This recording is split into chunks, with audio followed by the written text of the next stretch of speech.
Գյուղացու հաշիվը բուլղարական ժողովրդական հեքիաթ։ Մի գյուղացի ոչխարի սպիտակ քուրքը հագին հպարտ գնում էր շուկա։ Ուսին նա մի երկար փայտ ուներ, որի ծայրին ձվով լիքը զամբյուղ կար կախած։ Գնում էր գյուղացին ու բարձրաձայն միտք անում. Հիմա այս 100 ձուն, որ շուկա եմ տանում,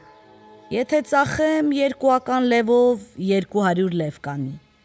եթե 20-ով ծախեմ 2000։ Այդ փողերով ես մի էգ խոզի ձակ կառնեմ, կկերակրեմ, կբտեմ, ոնց որ պետքն է, կմեծանա ու մի ամբողջ դյուժին ձակ կբերի ինձ համար։ Սրանք էլ իրենց հերթին կմեծանան ու նորանոր գոճիներ կպարգևեն ինձ։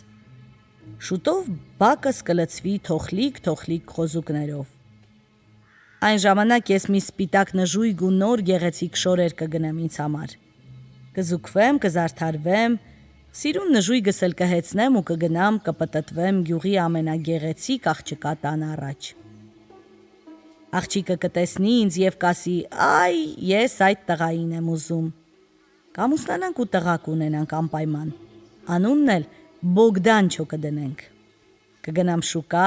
Բոգդանչոյիս համար խնձոր կգնեմ, և երբ տուն վերադառնամ, տղաս կվազի դիմավորելու ինձ ու դեռ շեմից կհարցնի. «Հայրիկ, ի՞նչ ես բերել ինձ համար»։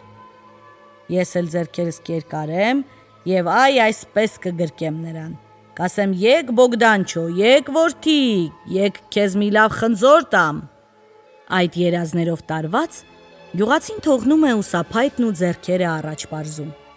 Մեկ էլ այն է տեսնում, որ զամբյուղն ընկել է փայտի ծայրից, միջի ձվերն էլ թափվել են գետնին։ Կռանում սկսում է ջարդված ձվերը ջոկել։